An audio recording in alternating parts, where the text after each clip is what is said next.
Thank you for joining us for another episode of the Central Crown. I'm joined by Steven tonight. Uh, First of all, before Steven introduces himself and let you know where you can find him at, Steven is a Michigan student. I am not, but I'm a fan, so I'm going to say, go blue, Steven. Go blue. Go ahead and introduce yourself, sir. What's going on, everyone? I'm Steven. You can find me at Rising Tigers on X. I talk a lot about mostly neutral content about the Tigers. I try not to be overly optimistic, overly pessimistic, just give you the facts. You can find me on Twitter. You might find me in a few groups on Facebook as well, specifically the Tiger fan groups. But I'm here to give you the stats, and I'm here to break down why I think certain things are going to go the way they are. Glad to be here. Thank you, sir. And you can find me at Riggs928 on X. All right, so we're going to let Steven kick this off with, he's got some Savant stats and stuff. So let's go, buddy. All righty. Let's get that first picture on the board here. Perfect. So the first thing I want to look at is this is our baseball reference page as of yesterday night. So this does not include today. This is just the numbers that we had coming into today's game. And today is April 11th for those of you watching in post. A few things that I want you to pay attention to are the OBP line. That's on base percentage. I'm sure most of you know that, but anyways. And then the OPS plus line right next to the OPS line. OPS plus is basically taking OPS, which everyone knows that's an important stat, and it's just kind of weighing it in a way that shows who is above average and below average based on their position and what stadium they play in. So the reason why I want to take a look at these today is because I want to show you how good and how bad certain players have been. So first of all, we look at like Dylan Dingler, Javi Baez, Kevin McGonigal, Colt Keith. Those numbers are astronomical in both on base percentage and OPS plus. We're not surprised by that fact at all. We've seen it. But one thing that I think is surprising is the fact that like Kerry Carpenter, for example, 87 OPS plus, Spencer Torkelson, 353 on base percentage, 83 OPS plus. Those numbers don't look as bad as we probably thought they would based on what it feels like their performance has been. I'll break down further on why that is as we go deeper into the call. But I just wanted to let you all get a sense of their on base percentage. Obviously, the guys that are succeeding all have very high ones, but even a few people that have struggled have some pretty high marks in that category. The lowest ones in the starting lineup being Kerry Carpenter and Riley Green, but everybody else has a 3 in front of it, and that's always a good thing. Let's switch over to the next picture, which is today.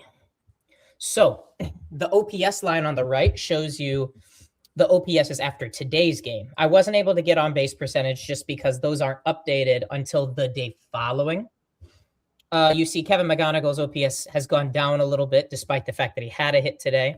But I want you to pay attention to Riley Green, Kerry Carpenter, and Spencer Torkelson toward the bottom of that lineup there. You see Riley Green's OPS is now 674. Based on the numbers we just saw, that's actually slightly above average OPS plus. That would be like a 100 or a 101. Carpenter's would probably be exactly 100, and Torques isn't far behind based on their positions.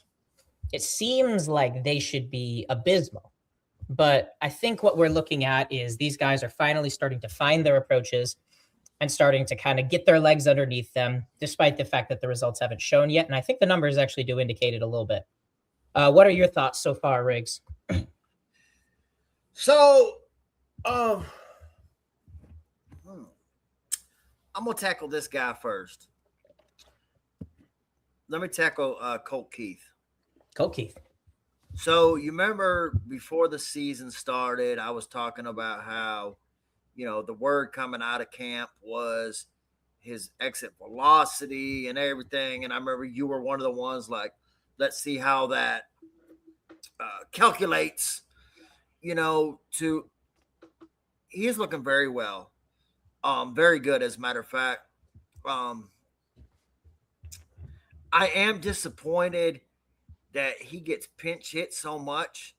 Like, I think he deserves and has earned more at bats against lefties because you'll never get better at it by not doing it.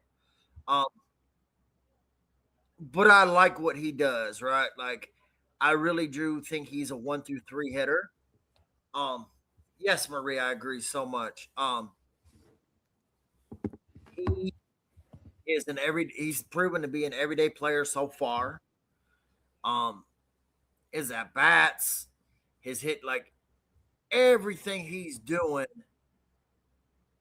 is really well, and it kind of matches what everyone was saying, right? Because like I admitted, in the show that we had before the season started, I didn't watch no preseason, but I did try to pay attention to what they were saying, what the reporters were saying, uh, what was happening in camp, and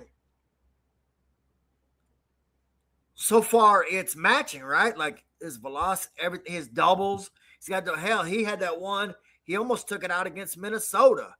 Hit off that high wall, And it pissed me off. yeah, he's driving the ball. I think he's got 7 doubles, Steven. Yeah, I think after today he has 7. So like that's good too, right? Them extra base hits. So I like what I've seen from him uh so far. I would like to see him get more lefty at bats, especially if you take him out in the third, fourth, or probably not the third, fourth, fifth inning. Like that's 1 or 2 at bats left on board, especially if it flip flops, right? You pinch hit him for a right handed versus a left handed pitcher, but then the last couple at bats could mean something because Tigers ain't doing so swell right now, so them later at bats are meaningful. So yeah, that's my thoughts on Colt Keith so far. I just want to tag that one personally first. Yeah, I hear you. Is there any way we can skip straight to the Colt Keith slide? I know we hadn't planned on that. I'm just wondering if that's possible.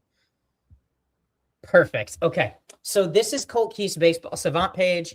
For those of you unfamiliar, this is basically an accumulation of all of his metrics, the things that are underneath that tell us whether or not he's going to continue doing what he's currently doing. The X stats, the ones that are preceded by X, are expected. They're basically probability-based stats that estimate how you're doing based on the exit velocities and launch angles of your contact. They're not perfect, but generally speaking, the more you have good results, the more likely you are to succeed in the future. And as you can see, a lot of red. Red is good. Colt Keith is toward the top of the league in pretty much every important metric. X-WOBA is too complicated for me to break down right now. But XBA, that's just expected batting average. That's a number we can all get behind. And even though his 320 is lower than his real batting average, it's close enough to where we can comfortably say he's probably not getting that lucky. It's probably just the result of his good contact. The expected slugging percentage says that his slugging percentage should be right around where it's currently at. And the average exit velocity says that he's in the top 2% of the league for hitters. He's hitting the ball hard 61.8% of the time. He's maximizing his exit velocity 40% of the time, and he's not chasing. All of these things agree with what you're saying, and they suggest that this isn't going to stop. The only thing that you could knock on Colt is to say that his walk rate has gone down considerably, but that's less important because you don't have to be a patient hitter to succeed in baseball. That's never been a requirement. As long as something supports the data of your productivity. And I see a lot of reasons to believe that this will continue. Yeah, I agree with that. Walks are important, obviously, but I'm not making a comparison. I'm just bringing up an example. Tony Gwynn didn't walk a lot, but he didn't strike out a lot, right? He just put a lot of balls in play. So I just bring that up to back up what you're saying, right? Like, if you don't have a lot of walks, as long as you're not striking out a lot, you're putting the ball in play a lot, that's all that matters, right? Everything else will even itself out. And that's what he's doing, right? Again, disclaimer, I'm not comparing him to Tony Gwynn by any means necessary. I'm just bringing up somebody who didn't strike out a lot, didn't walk a lot, but he put the ball in play. When you, I say this all the time, Steven. You put the ball in play, anything can happen, right? Anything. It can be an error. It can be a soft grounder, whatever. Just pop over the infield or just pop in front of the drop in front of the outfield. Like anything can happen, right? You just got to make the defense make a play. Because the whole point is just to get on base, right? Yeah. You get on base, anything can happen. By striking out, ain't nothing going to happen. So to me, for baseball, that's just the most important thing. Get back to ball. You get back to ball, anything likely to happen, especially if you got velocity on it. That's right. I think this is the perfect example of that right here. Lots of contact, very little swing and miss. That's a good recipe for success. Like it's just a super simple formula. The home run number hasn't been ticked yet, but you can't really blame the kid. I mean, one of his hits hit the yellow line. Yeah. I'd argue he should have 2 right now, but that's probably little that'll come. I think I seen a stat today. Like, I think they got the most long ball outs or something, the Tigers as a team. You're right. I saw that too. We have something like 18 outs over 370 feet, which is the most in baseball by like a few. But yeah, actually, I think we're good to move on to Riley here. We can go back to the front of that stack. So let's see. Yeah, this looks like Riley. Cool. All right. So Riley Green, obviously, the batting run value at the very top of his page tells you the story that you've seen, which is the -3 batting run value. He has been 3 runs worse than the average hitter in baseball this year. That is objectively true. We've seen it. But I think there are a couple of signifiers on his Baseball Savant page that suggest that's going to change. One of them, let's go straight down to the K percent. His K percent is 23. This time last year, it was already in the 30s. And so the fact is he is cutting down on those strikeouts. His walk rate is back up above 10%, back up to 11.5, which is only a good thing. His bat speed is pretty much as fast as anyone in baseball, 75.9 miles per hour on average.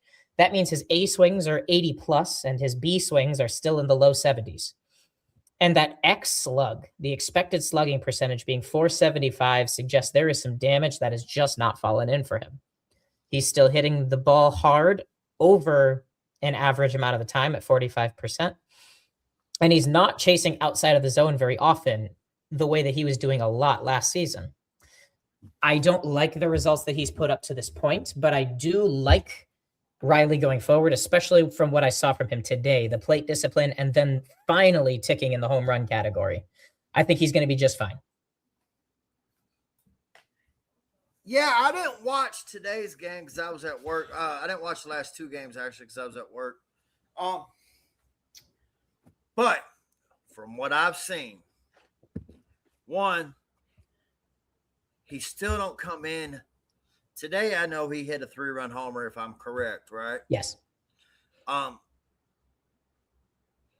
But he has not, still really has not really come through with runners in scoring position. Another issue I have with him is like he still don't know the strike zone. That's true. Because there's been several pitches that he should have challenged in key moments in the game, Steven. Yes, I would agree. He lost us a couple games doing it. And he didn't tap. And even the broadcast said, like, that was high. Called a strike. He didn't challenge it. He ended up getting out like, man, you got to know the strike zone, man. Like, He's got to get better at that, coach. Whatever, like that cost. So that's and then damn it, you hurt our damn player. Yeah. That stunk, dude. That was hard to watch. But like, and then like, so far, so the season is way young, y'all. Right? Not waving that white flag, not at all. Okay, but like, his season so far is really weird. Yeah. Because his average, his runners in scoring position, but he's reached base at least once every single game. You know what I mean? Yeah. So like, Steven, you gotta admit, it's freaking weird. It's bizarre. I've never seen anything like it. It's like Max Muncy last year. You remember how weird Max Muncy's season was last year? Yeah. It's like, you suck, but it's like, yeah, man, it's just, it's freaking bizarre. There's no other way to say it. Like, you want to shit on him, but then he has made So what it does is it takes two sides of Tiger fans and pins us against each other. Yeah, the haters and the lovers of Riley Green. Yes. Yeah. Because they're ones that like, yeah, he's not doing this. His average sucks. His scoring position sucks. He just hit his first home run. Blah blah blah. Oh yeah, but he's been on base every day. At least once a game. He's taking more pitches. He's da da da da da da. It's like, I guess so far, can we say both sides are right? Both sides are right, and along with Murray's comment here, he absolutely did feel bad, and I'm sure there was no intent. We're just messing around, It's everything on here is lighthearted, except for the things that are not. One of the main things that I've noticed about Riley is that he, like Carp and Torque, are very clearly making a conscious effort to change their approaches during the season, because obviously spring training just didn't help them implement whatever changes they were trying to make. You can see it in the results, even though they've been weird, like you said. Like, he's walking more, he's striking out less, he's chasing less, but he's swinging and missing a similar amount. He's hitting the ball similarly hard, but he's not getting the same results. And it's just kind of the approach that I have, that I think a few of my more neutral Tigers fans that I'm friends with on X, people that, observe that Riley is probably one of the most talented offensive players on the team. We say that going forward, maybe Riley should be your third best hitter. Some people say like fourth or fifth. I think that's too low. I think this is a very talented bat, but maybe he's not your best hitter. Maybe you treat him like your third best hitter. And I think with McGonigal and Keith doing the way that they're doing right now, with Clark in the minors, with all the bats we have coming up, and the money we're going to clear up in free agency, I don't think Riley needs to be our number one hitter. I think he can be our third best hitter, and I know that this shatters Bandit Soul. But I think I think having Riley as your cleanup or number 5 hitter, long term, I think right now he still needs to be in the middle of your order. But long term, 4th or 5th, I think that just mostly signals that your lineup is really good. Because if there's 2 hitters that are concretely better than Riley Green, that can only be a good thing. So against right-handed pitching, I think right you now may not want to do this, but like, this is what Richard Riggs would do against right-handed pitching. McGonigal, Riley, Cole. So by putting Riley second, maybe that takes some pressure off him. I do think the idea of supporting him is a good idea, because I said that all last season when Carey was kind of the guy, and I think he'll be the guy again at some point. I said that we should have Carey behind Riley, and last year that didn't happen very much, even though it happened for the entire playoff run in 2024. I loved those two back-to-back because people are as scared of Carp as they are of Riley, because they both do similar damage. Just Riley was less aggressive at the time. He was a little bit more of a plate discipline guy, and Carey would swing. And to be honest with you, he hit everything up until those hamstring injuries. He could hit anything, anywhere. And so I think that having a player like McGonigal to supplant him is a good idea. I think even if it's not that exact formation, I think there are hitters in this lineup that can supplant him. And I think there are people that simply need to step up. We'll get to that, of course. There's still plenty more pages in our arsenal here, but I do agree. I think Riley needs someone behind him because he'll stop getting fastballs up in the strike zone and breaking balls down, and he'll start getting a few more pitches to hit. So I'm going to ask you, because I respect you, do you want to talk about McGonigal now, or do you want to wait? We can. Yeah, absolutely. We can jump straight to McGonigal. All right. So let me start by saying this. And I think it might have been Bandit. Someone asked this question. Is it a good or bad thing that McGonigal is our best hitter? I think it's a bad thing. It's bad because you got so many veterans, but he is, man. I like the way he controls an at bat, his approach. And when he gets 2 strikes, Steven, he changes.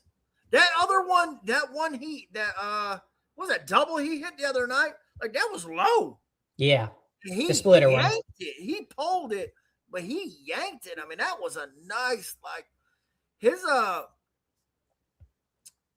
love his approach and his at-bats. And I think as of today, he's 8-8. 8-8 as far as walks and strikeouts. Yes. What up, though, Drew? And that goes with all through every single level he's played at, right? Even fall ball. Walks and strikeouts. Either more walks or equal, right? That's his, it's been his mantra. That guy gives you a good at-bats, no matter if it's right, lefty, good, bad, starter, bullpen, right? Like, even today, I think he had a hit and a walk, if I'm not mistaken, right? Yes.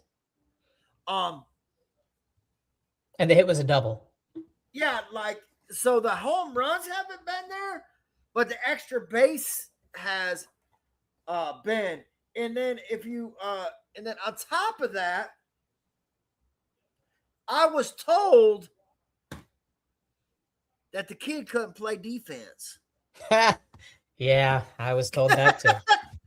He had a little highlight reel yesterday, didn't he, Steven? Kid looks good wherever you put him. That's a nice, and that's the benefit of right now is now he can be your everyday shortstop, and you can take Baez and put him in center field with Parker.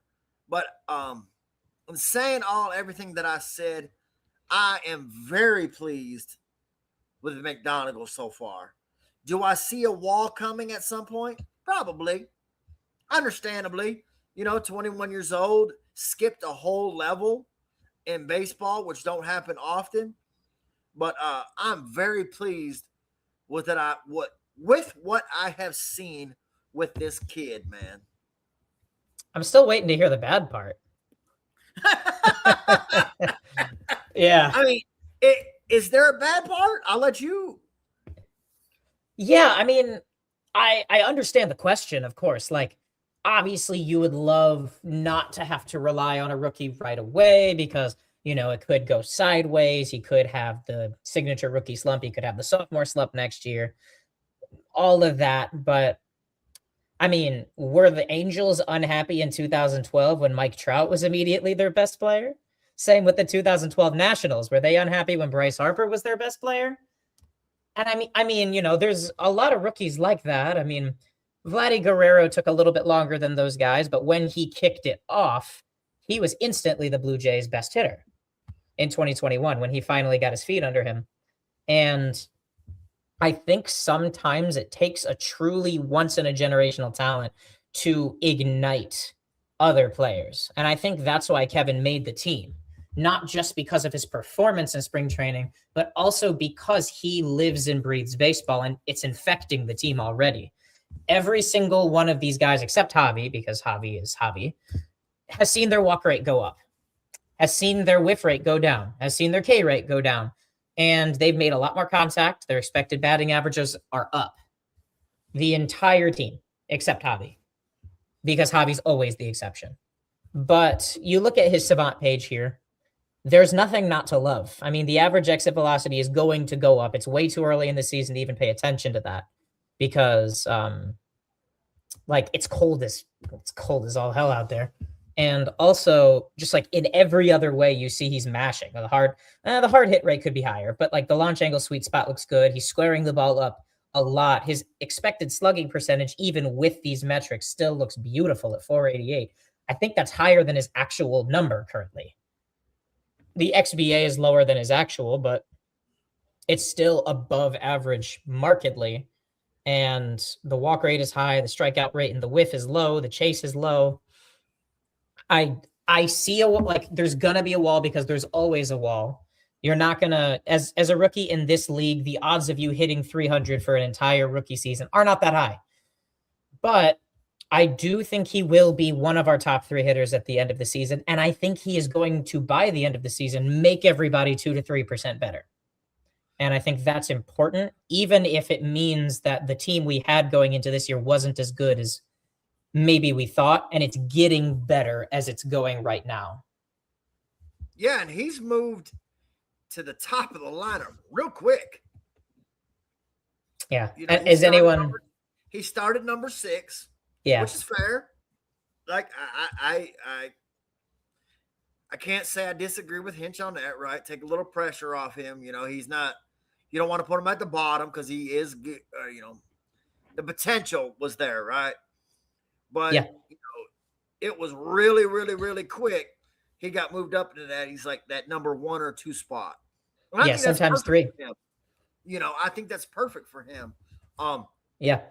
He's got it. Do you have what he's hitting versus lefties?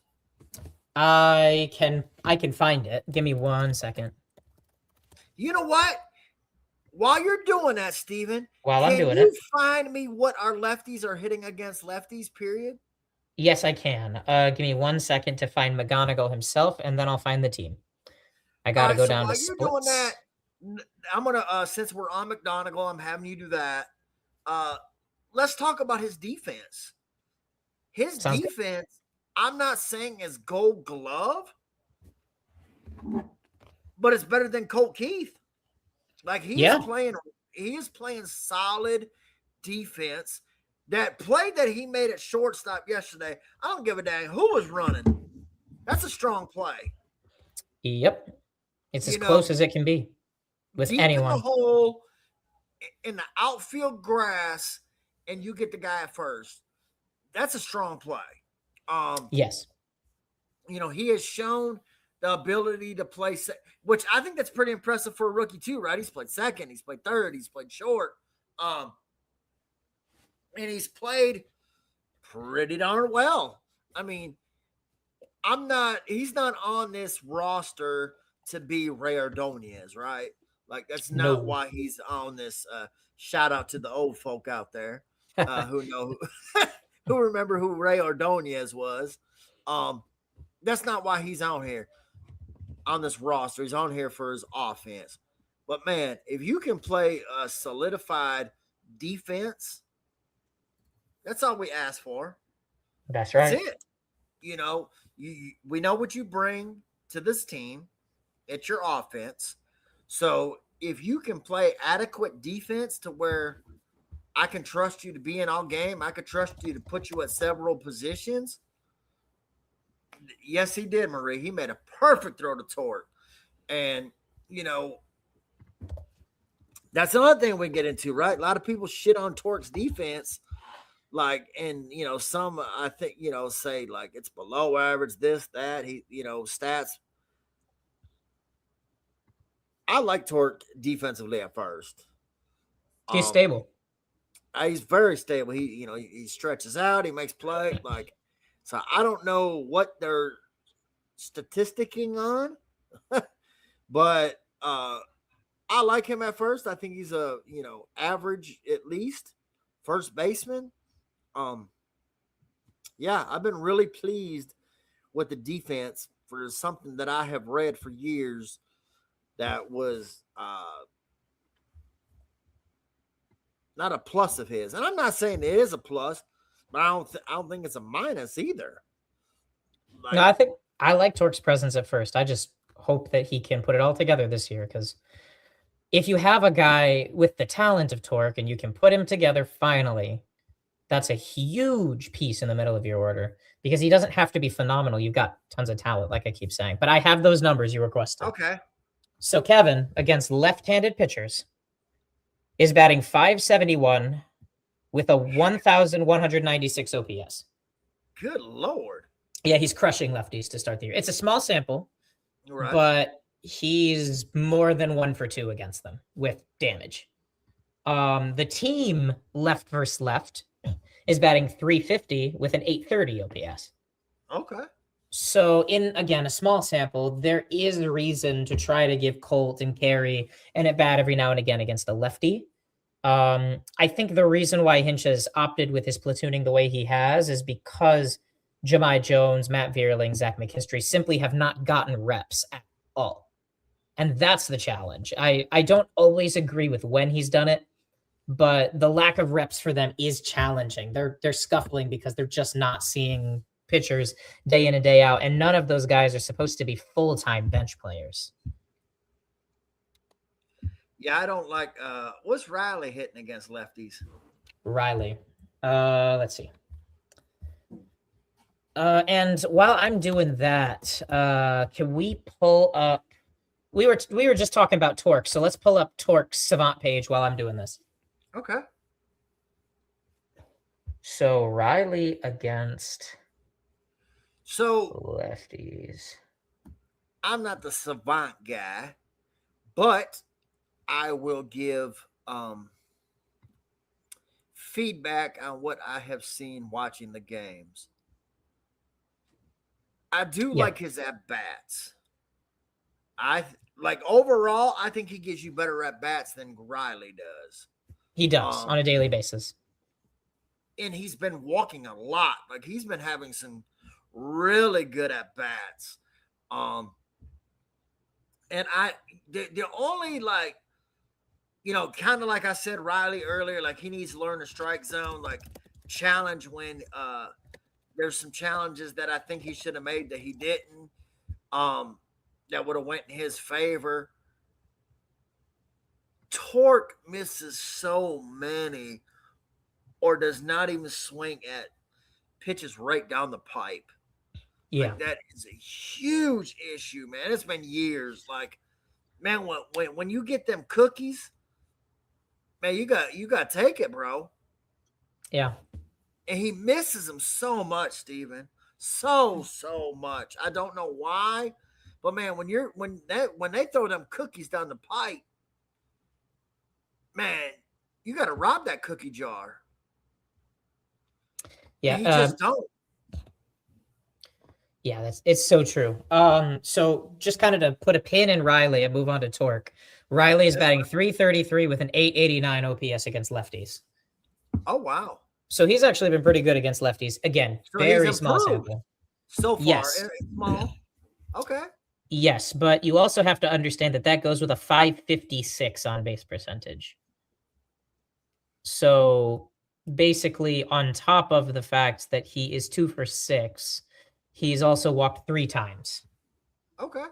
So it's a really, really good approach he's putting up against lefties. I think that now that he's not as flail friendly, it's a little harder for lefties to get him out now. But let's move on to Torque full stop. There's a couple of specific things I want to point out with Torque that you have to look at going forward. Obviously, like you already mentioned, that walk rate is in the clouds. 17.6 is one of the best in the league. And he has basically walked once a game for like a week now. And his chase rate is top 5 in the league, it looks like. 14.2% means that he's almost never chasing. He does still swing and miss at a lot of pitches in the strike zone, like you were saying. It's very clear. He's also not optimizing his contact, as his squared up percentage is pretty low, only 22.1% of the time. That should be higher. His average exit velocity is also pretty low for him. But again, like, it's actually higher than Riley's or McGonagall's is at this point, because it's too early in the year to really make narratives around those specific numbers. But the things that I like to see are that the actual contact approach hasn't changed for Torque. He's still hitting the ball hard almost 50% of the time, which is beautiful. He's barreling the ball 11% of the time, which means ideal combination of exit velocity and launch angle for damage. His expected slugging is 467, and it is not 467 in real life. It is much lower. And that launch angle sweet spot of 51.9% means that he's hitting the ball within the range that usually ends up in a higher slugging percentage over half the time. One thing that this picture does not show about Torkelson is the distribution of contact. He's striking out 27.5% of the time, which is already pretty high, but it was much higher a week ago. It was closer to 30. In fact, I think it was above 30. And it's gone down a significant amount because he started to make more contact. And like you said, his at-bats have improved markedly. But one thing that is incredibly encouraging is the fact that I'm sure many Torque haters acknowledge how often he tends to pop the ball straight up. And I was one of those people that did not like how much he pops the ball up. Last year, he did it 11% of the time, which is absurdly high. But this year, he has only popped the ball up 3% of the time, which is a big improvement. Along with that is a significant increase in his line drive percentage from 24% to 33%. And add on top of that, he is pulling the ball to left field, the most optimal form of contact for him, exactly a third of the time, which suggests that when the weather heats up and when he starts maximizing the exit velocity, basically getting more comfortable in the box, there will be homers. Of course, with Torque, he needs to start doing it because we've seen him. I will say, people are going to say we say this with Torque every year, but we actually don't. In 2022 and 2024, he did not hit the ball hard. The Baseball Savant pages show that. They show that his hard hit rate is very low. His barrel rate is very low. His bat speed and his chase percentage are still high, but like all of the actual contact metrics in his two bad seasons are pitifully low, actually. 2023 and 2025, the 2 years where he hit all the homers, the numbers don't look as good as these because these are actually some of the best metrics of his career. That's why you're seeing so many good at-bats. And that's why I'm not inclined to believe that the 192 hitter we're currently seeing is who he will be in October. I think that he's had some really bad luck with fly balls. And as, like I said, with Riley, the weather warms up. So a lot of these are going to leave. And he was one of our best hitters against lefties last year. He's been pretty solid against righties to start this year, actually. I think that's all going to even out. 25 to 35 homers in that range, good damage, and he should be the fourth or fifth best hitter on your team, even with these numbers. That's really encouraging. I do like how, Hinch can say what he wants. I do like how he's dropped him in a lineup. Like, I think all that stuff matters, man. Like, we noticed that with Baez last year. We've seen it this year. Dropping him in a lineup, take them pressure up. Some guys just, whatever. It just works, right? Like I personally, we don't have to go into this, but I'm just making a statement. I like Baez in that 9 spot. I know you're paying him a lot, and people say what they want.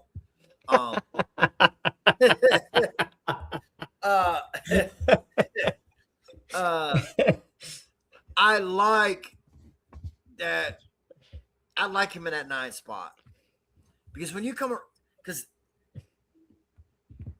whatever you want to say, Steven, about Baez, so he was our best hitter in the playoffs last year. He also, for the last 2 years, not including this year, has been one of our best hitters, if not best hitter, with runners in scoring position. 3 actually. The last 3 years? Yeah, it's been a pretty much his whole contract, really, but we don't count 2022 because nobody was good. Even when he hit below 200, Steven, he was Yeah. above 300 hitter with runners in scoring position. Correct. Yes, that is true. You know, like, I don't know. Javi's brain must be different, right? Well, clearly. You know, like when like, I don't know, maybe he loves pressure, I guess, right? Like he just he dwells in it, like thrives in it, right? Like and the one that is true too, Marie. I agree with that. Yeah. What he does defensively, like he's definitely a team player, right? You can never say that Javi is not a defensive or a team player. Because no matter if you put him short, second, third, even center field, like he played good enough to where last year you didn't miss Parker. Not really. And he made an all-star playing center field as well. Like the guy can play baseball. Yeah. Period. We might not like we all might not like the way he plays ball, but the guy can play baseball. He's a very smart baseball player. And I'm not saying that he has statistically earned all the money that we gave him in that big contract. But he, at least the last couple years, we've gotten contribution, right? To say that he did not contribute to our playoffs team last year would be a false narrative, Steven. Yes, that's true. You know what I mean? Like, he definitely contributed. I said this last year when you were not on our crew. We probably don't make the playoffs without Baez last year. Like, he meant that much. Yeah. He contributed that much. You know, whether it was defense, take center field, the offense. And then when Parker came back, then he took over the starting spot for Trey Sweeney. Like, you got to give credit where credit is due, bro. Yeah, and I think it's that time. We've already got Javi's page pulled up here on Baseball Savant, and it is a sight to behold. What a weird page. I want to talk about a few things that you brought up, because I do think that Javi, for his entire career, not just this year, has always had a certain it factor, because when he first came up with the Cubs, you could say it was the defense, you could say it was the base running, you could say it was the power that made him successful. But it was actually all the things in between those three. He combined those three things very well, and he had just a flair for the moment. Sometimes he would struggle for weeks on end when nobody was watching, but when everyone was, he leaves the yard pretty consistently. And that's the thing. Everyone else on our team is a pretty solid fundamental baseball player. Not great, because there are still some areas that need to get better, but there is at least a solid chunk of baseball in each of these guys, whether they be disciplined, whether they have a combination of power and speed, a combination of contact power, combination defense, contact, whatever. Javi right now is thriving purely off of baseball instincts, and he's, prior to McGonigal making this team, he was probably the only player on our team that was doing that. Because last year when Parker went down, Parker was kind of like supposed to be the baseball instincts guy. At the end of 2024, his baseball instincts won us a lot of games, especially like the Little League special game that we played against the Yankees. Parker was kind of leading with all of that infusion, and just his love for the game, and Javi's kind of been that person since.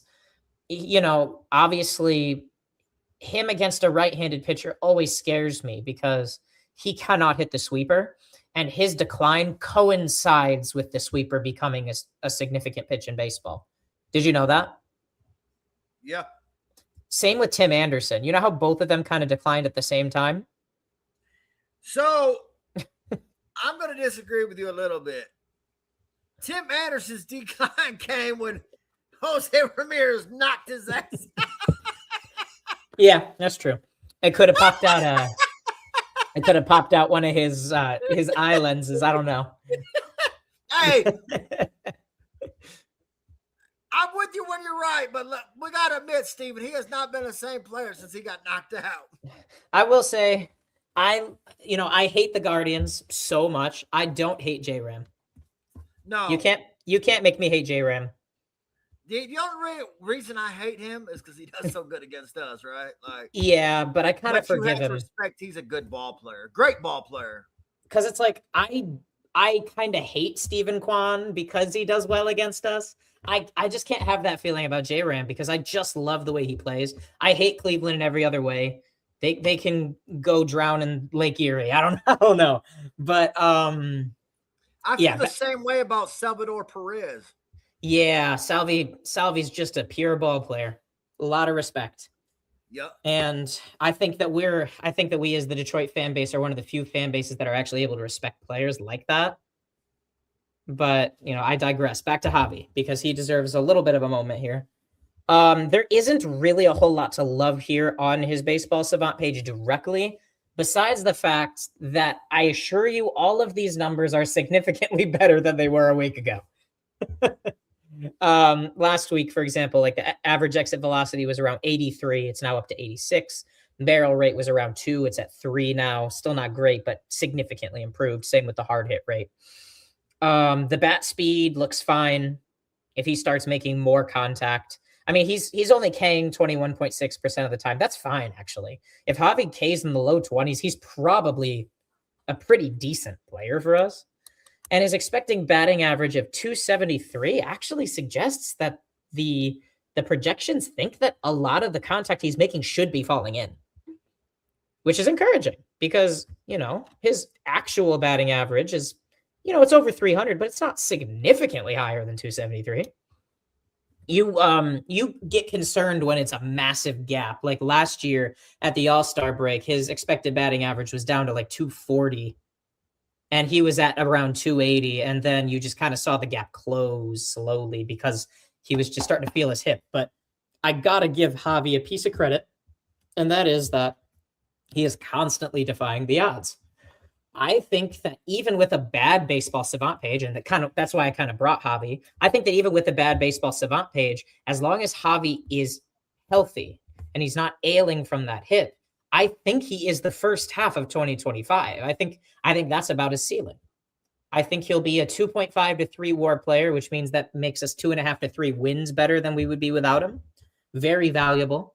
He was already a 2 WAR player, even with his drastic fall off from July to September.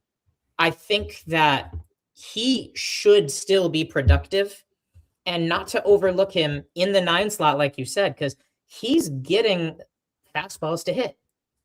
And whenever the sweeper is within 6 inches of the strike zone, he is hitting it.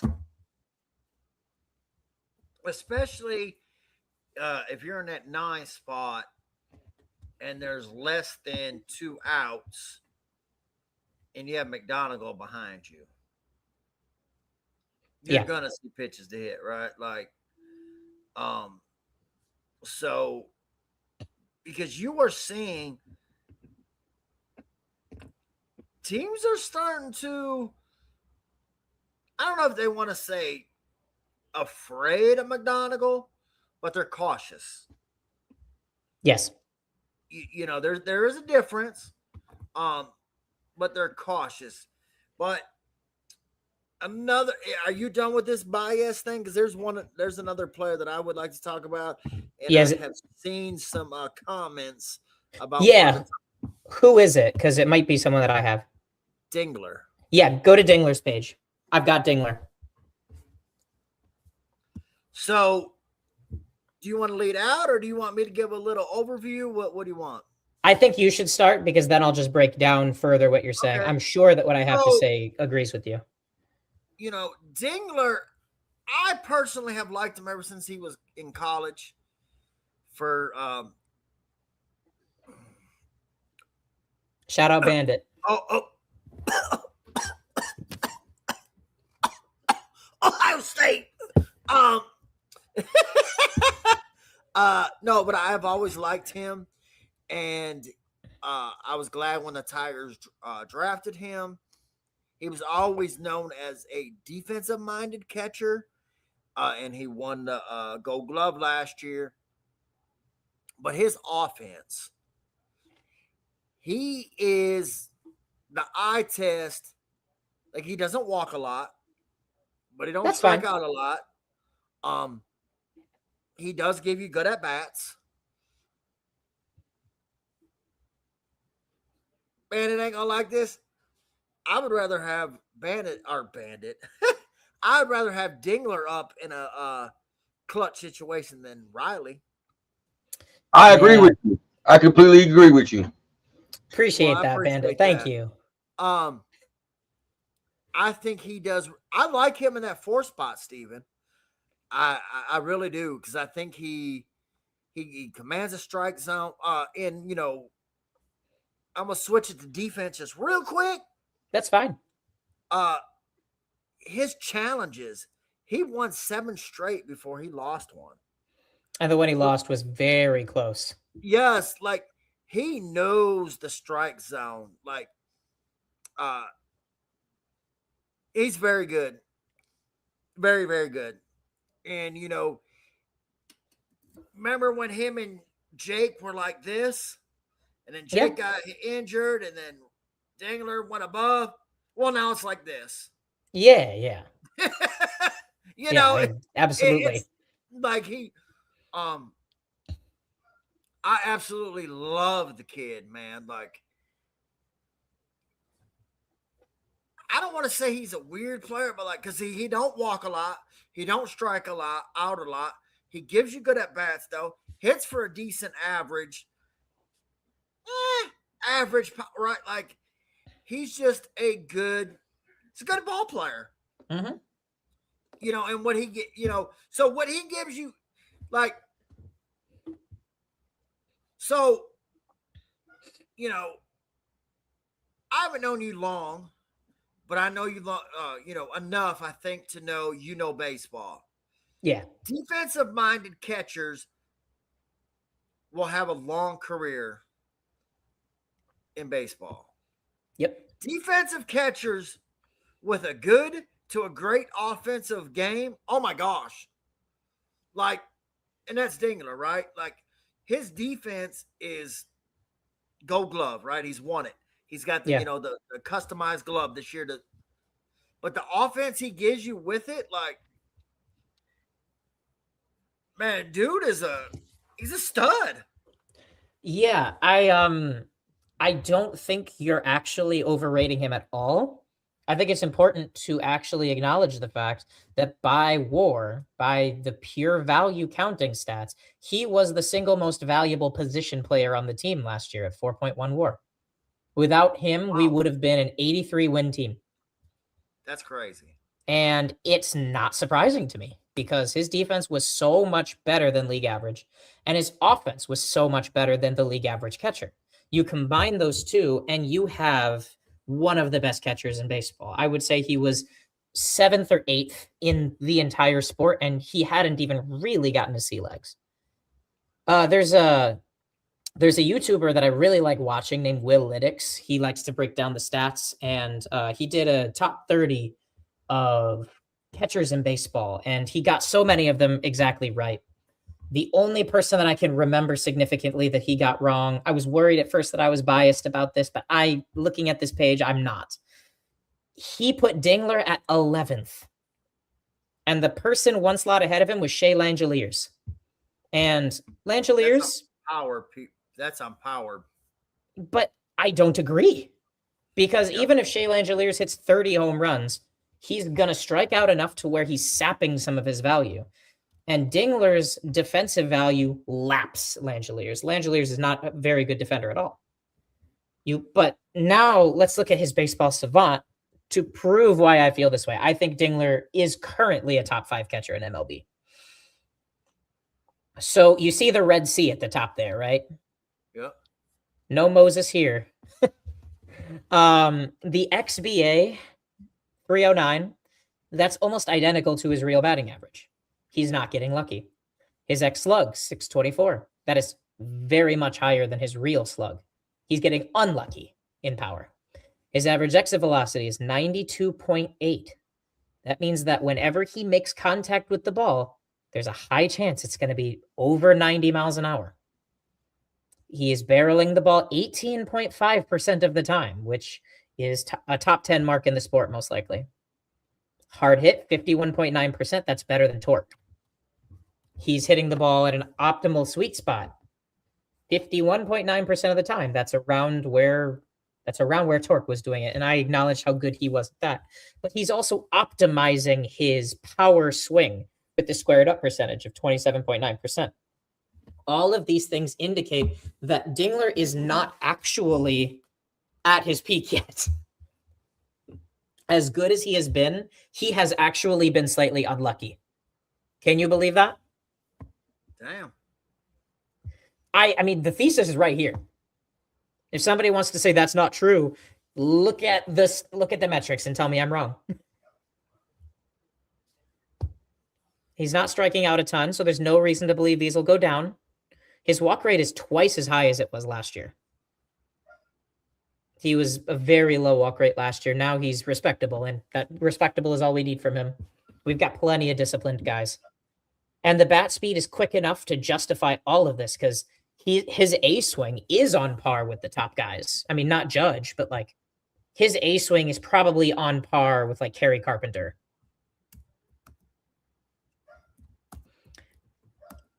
I mean, Murray, you wanted to see Dingler. You're getting Dingler worship from me right now. Do you need me to take over for a sec? Yeah. I'll take over for a sec. I'll just yap a bit. All right. Thank you. Yeah. Riggs will be back. But yeah, basically, you're getting Dingler worship from me because I think that, again, Dingler is probably going to be the most valuable overall player on this team at season's end. Oh, my goodness. Be ready to sell some limbs if you have to. Because he needs to be healthy. Can I actually get the Kerry Carpenter Savant page up now? I think I can move on to Kerry and talk about him while Riggs is in the bathroom. Okay, so we got Kerry's page. Nobody asked for this specifically, but I want to cover Kerry because I think he's the most divisive player on the team right now. I think some people will say more so than they'll say about Riley. I think there's actually a majority of the fan base who are kind of testy with Riley right now. I think that the Kerry division is pretty even, where some people are like, he's going to break out. Some people say, we're concerned, but I don't think there is a significant imbalance. I'm concerned, but not necessarily long-term. I've seen some good things. Just the thing that concerns me with Kerry is that he's usually not really been a high strikeout guy. And that K percent of 40.8% is pretty scary. That's worse than Javi's. And the whiff rate is identical to Javi's as well. That could be a major problem going forward because Kerry has been a consistently reliable bat in this lineup for the past 3 years. Even 2023, you could argue that he was probably the second best hitter on the team. And any deviation from that could actually have some significant implications going forward. You'd have to try to replace that value. So what do you think we need to do for him to put him in the best position so he get back to the old Carpenter he was? Well, I obviously think part of it is we need to be patient with him. I do like what I see in the walk category of 12.2%. I think that for his career, if you're familiar with how Kerry is as a disciplined hitter, he's not disciplined at all. He swings at everything, but he usually hits everything too. There's a lot of swing and miss, but not necessarily a lot of K because he makes a decent amount of contact and he drives most of the contact he makes. The things I do like that indicate that he's just one little tweak away are the average exit velo of 92.1, essentially meaning anytime he does touch the ball, it's hit hard. He's barreling the ball a lot as well, 13%. Hard hit percent of 47.8. Can't complain. Launch angle sweet spot, 39.1. Beautiful, beautiful. Bat speed looks good, above average. Love 72.4. That's a good number. You can tell by his squared up percentage that he's not optimizing his power per se just yet. And that could be a good thing. it could indicate that there's still some bad luck happening with Carey. It's just the problem is there's a reason his expected batting average is just 166. And that's because he's striking out in 40.8% of his at-bats. You reduce that by 20%, and more than likely that XBA is in the 200s, which you can forgive at this point in the season. But that's also affecting his expected slug because those hard hit metrics indicate that it should be higher. I think he's close, and adding discipline to his game is a very, very good thing. Kerry Carpenter with a little bit of an ability to walk is good, but he has to make contact. He's getting pitches right down the gut, and he's taking them. And I hope that that's on purpose because it needs to stop. So, I will second what Mike, who's on our show occasionally, he said, I have high hopes and belief in Kerry because he has proven. Like, I know Bandit thinks we attack Riley, but Kerry's had moments, Steven. He's had moments. I think y'all attack Raleigh, or I know y'all attack Raleigh. But go ahead. I mean, Kerry has produced in the playoffs. He has produced in big moments. So, I believe, and I'm also an advocate. Like I want to see him get more at bats against lefties. Me too. Like I hate when he's having a good game, and then we pinch it, especially when you're pinch hitting for Jones, and that dude still ain't got a dang hit. And his strikeouts are a dang near, I think 50% almost. Close. So far, yeah. So like. Yeah, I like Kerry, and I'm gonna, ride him. I think he, gets the benefit of the doubt until then. We are an hour and 2 minutes. You and I talked beforehand, so I'm gonna ask you 2 questions. Sounds good. Are you done with the? Are we done with the major leagues? Yeah, that's fine. I mean, I was just gonna talk about the pitching a little bit, but we can circle back. Whatever. Because there's, you want to do that, or do you want to go to, who I'm talking about? Yeah, I think we can stay on the topic of position players and just finish with pitchers. 2 more topics is probably fine. All right, so Max Clark, we're in agreement with that, right? Yep. What he's doing in AAA right now, fantastic. Now, we do know, but we don't know, right? We do know that the Tigers, the guys that they have in the minor leagues, they have specific things that they want them to work on, and they don't care what numbers are necessary, right? We've seen it with pitchers.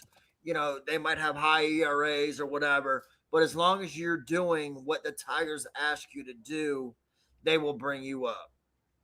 So we don't know what exactly they're asking Max to do, because when the injury to Parker came up, AJ said basically there was no chance in hell that he was coming up. But what he's doing from a base batting average, doubles, so that's extra base hit power, stolen bases, defense, he's got 5 assists, Steven? Yeah. And I seen you ask the question to Tigers minor league report, is that accuracy, proficiency, or is it a cannon? Yes. From the clips I have seen, I would say maybe a little bit of both, right? Which is good. Best of both worlds. And he's definitely, as he, he's shown in, spring training. I think he's more of a center fielder than he is left fielder. I know they want to try to expand, but he didn't do too well in left. Obviously, he's young, so that shit can change.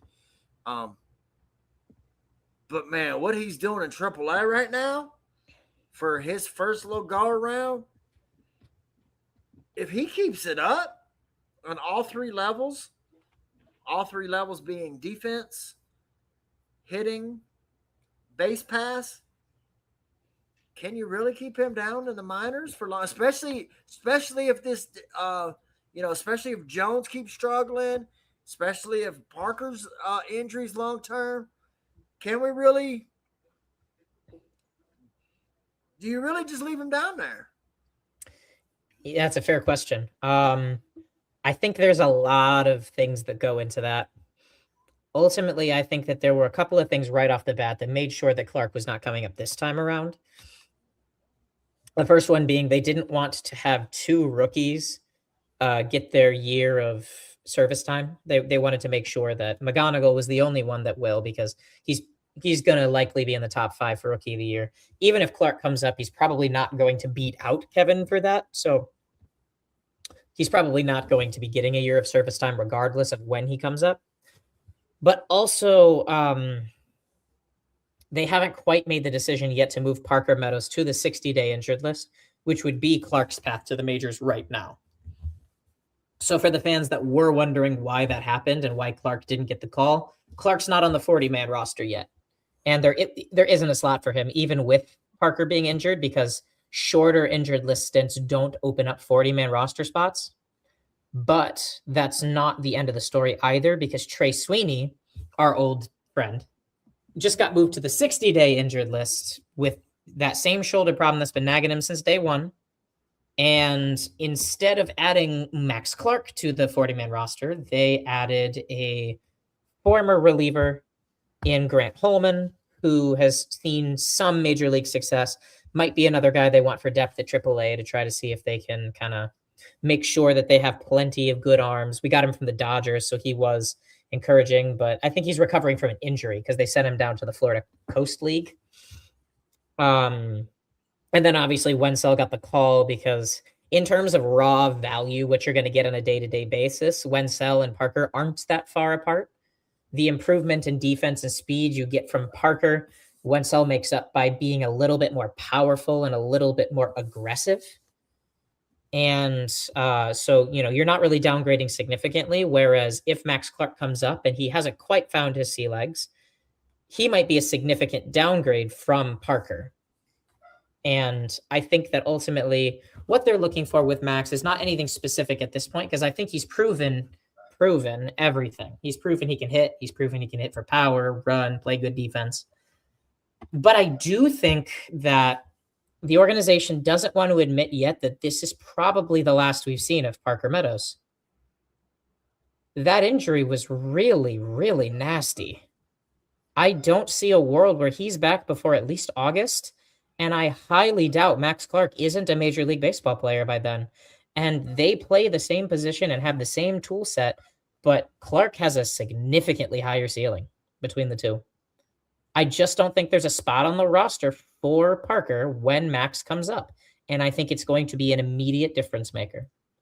The only way you make room for Parker is if you cut one of Vierling or Perez, who have a similar skill set. But I don't know if you're willing to do that because Clark does everything he does, but better in some ways. Yeah, I think, and I've seen this on X too, floating around, and I can't say I disagree. It probably lit a fire under Max, right? You get sent down to AAA, your buddy, the one who you come up through the minors with, drafted in the same year, McGonigal, right?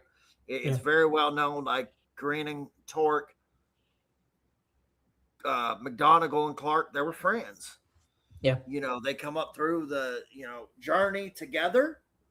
Got caught up to all the levels together. So they're friends, right? And that's fine. Yeah. Nothing wrong with that. So, see his friend, make it, see him not. Sure, why not? I'm sure it lit a fire under him, right? Like, hey, like I want to be there too, right? If a player or even a regular Joe does not want to be better or be one of the best, like what are we really doing, right? Like, so yeah. I'm sure he wants to be there, right? And he's proven, like, we all know he's not really a home run hitter, right? He's but extra base hit, from the because I do see him as a long term top of the order guy. Yeah. A number one guy. Um, extra base, the stolen bases, the defense, all that. He in theory can be a 5-tool player. Yeah, and I think the homers will come. And so, you got to be excited as a Tigers fan, right? And he's a top 10 prospect in the major leagues. Yep. So, I like what I see him, and just kind of like piggyback what you're saying. It's only a matter of time. Yep. If he keeps this up and the other stuff does not go the way you want it to go, it's just a matter of time. Yeah, I'm fully expecting he'll be in the majors this season. I do too. I wasn't at first, but now I am fully confident. So we good on the Clark? Yeah, one last thing on minor leagues and Clark. I just want to mention, keep your eyes peeled for Bryce Rayner as he started to make an impact in the low minors. He had that rocket. That kid is going to be a stud. He swings like Babe Ruth. Compare his swing to Babe Ruth's. It's really similar. My only concern with all these minor league hitters, they're all freaking left-handed. That's true. That's true. We got a type. But is it a type, or is it just that like you just got to go with BPA, right? And that just what so happens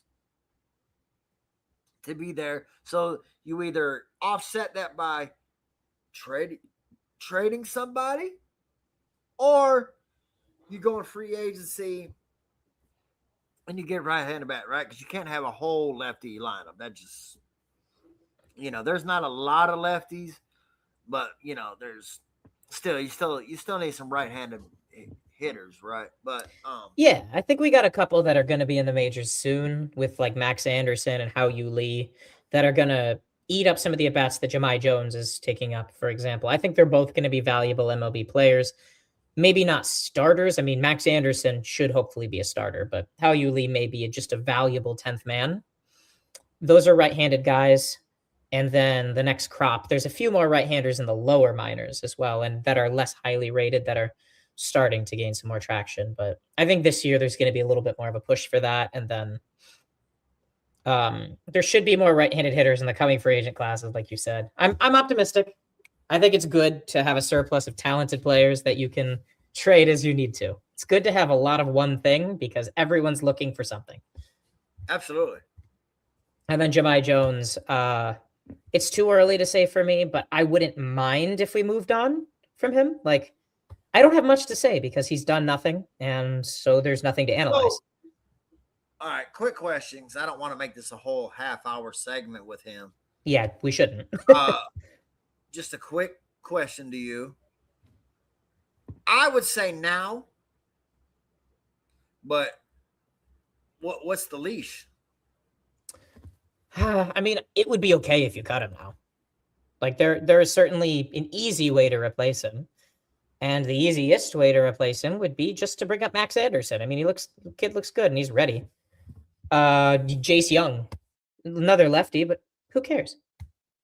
And I mean, Jahmai Jones is not playing the outfield very often. So like it doesn't need to be an outfielder who replaces him. It just needs to be a right-handed bat.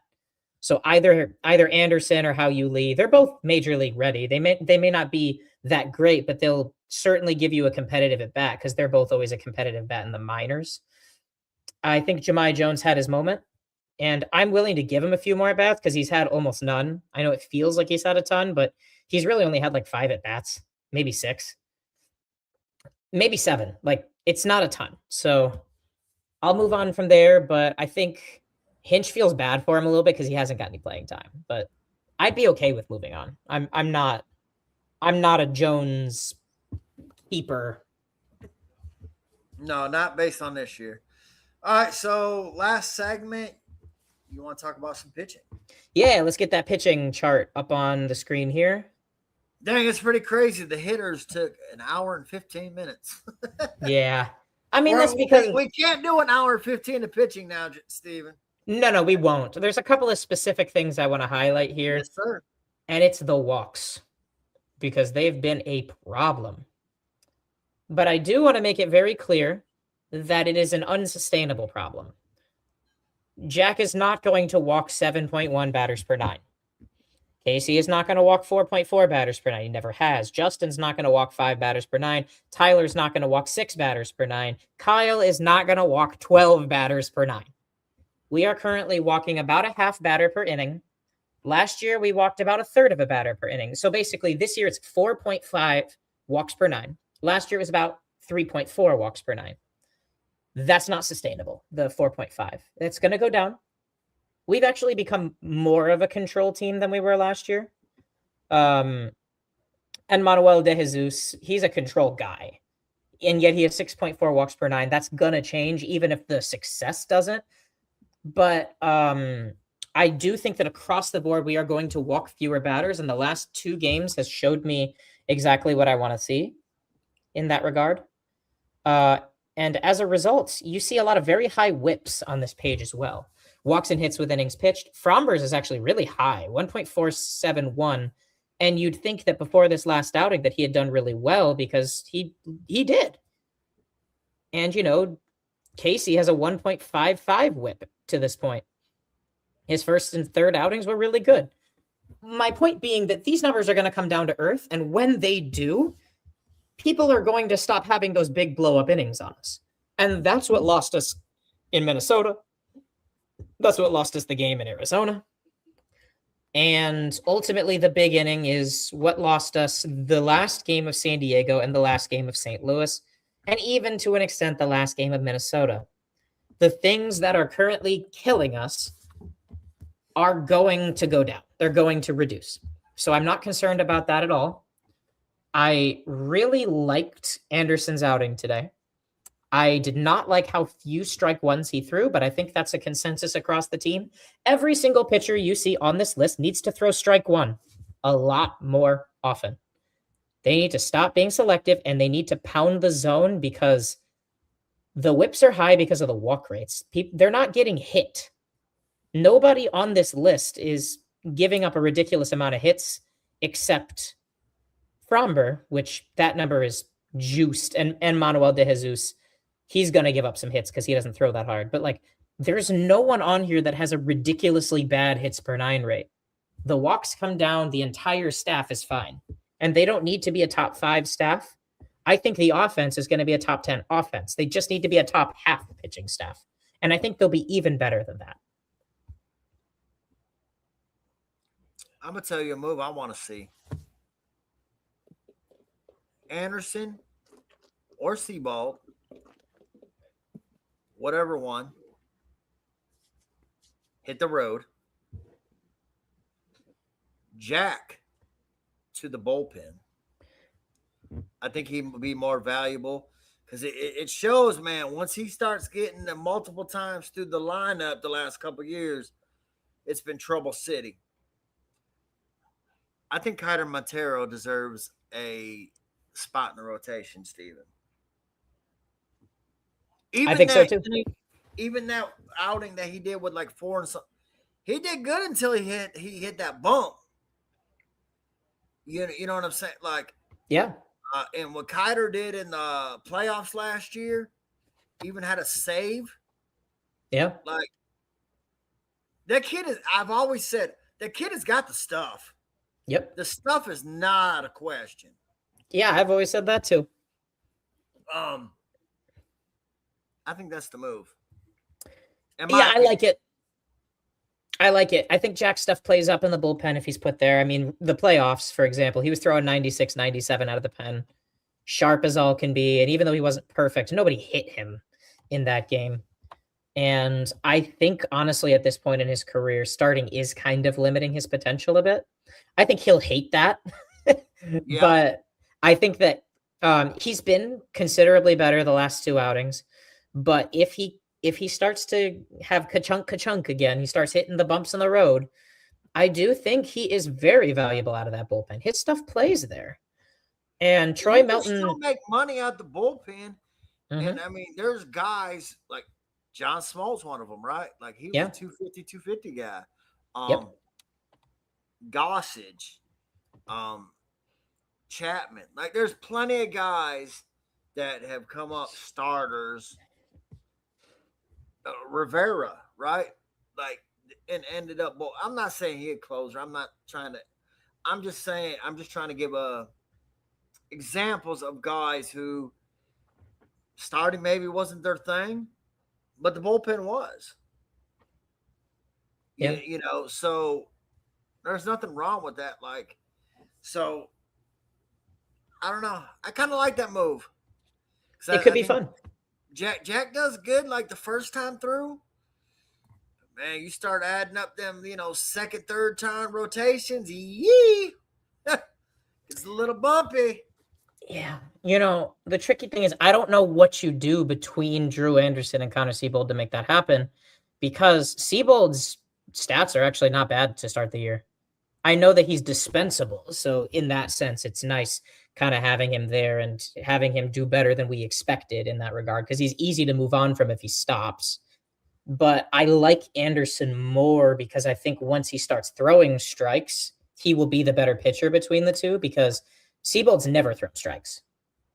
Anderson threw a lot of strikes in Korea, and it's been a problem so far to start this year. But if he starts throwing strikes, I think he's already got a 10 strikeout per 9 rate, and it probably is going to get better from here in terms of strikeouts. It might not get better in terms of hits and walks. I'm hoping it does.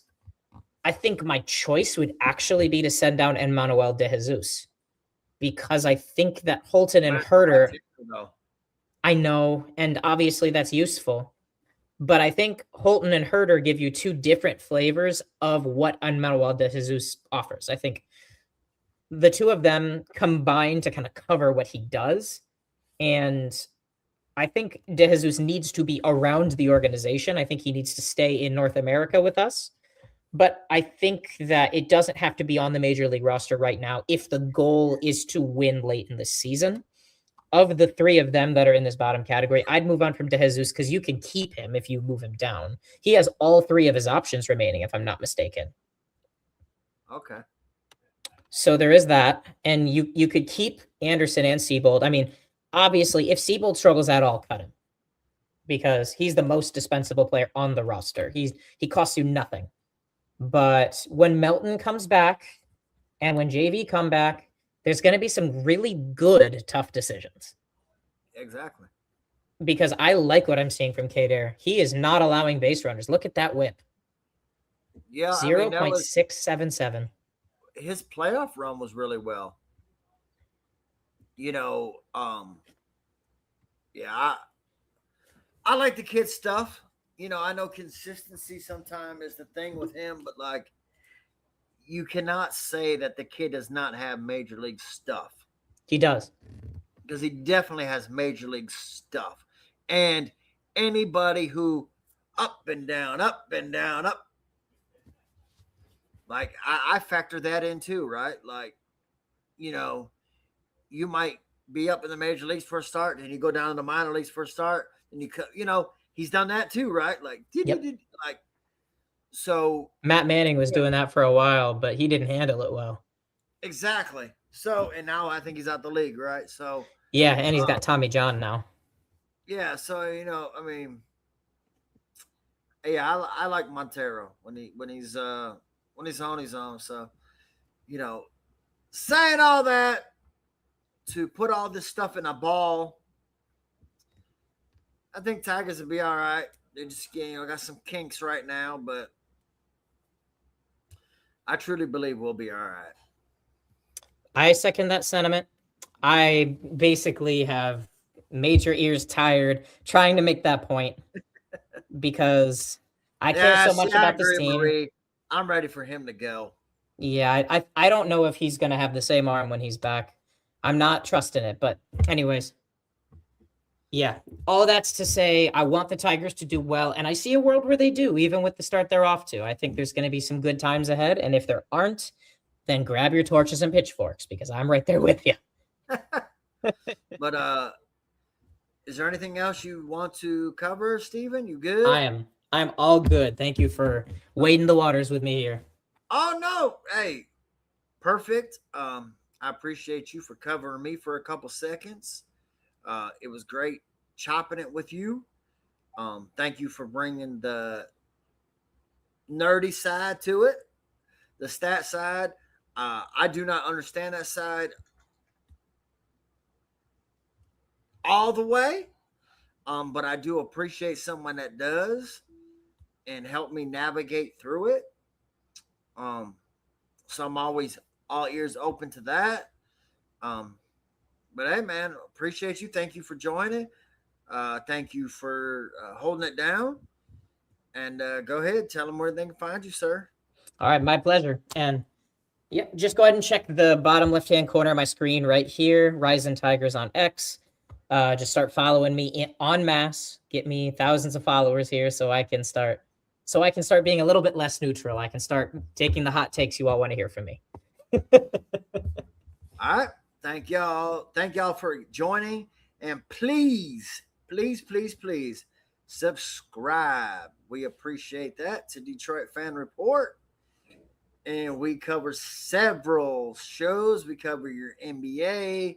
We cover your What Up Doe, which is all Detroit sports, Michigan sports alike. We got the draft coming up, so we got the NFL show. Obviously, when the Lions and we have the One Pride again, we'll be doing the Lions. So a lot of stuff coming towards y'all. So if you would, just please subscribe to Detroit Fan Report. We thank you for your love and your dedication to our channel and our broadcast. And I'm Riggs, and you can find me at Riggs928. Peace out. Peace out.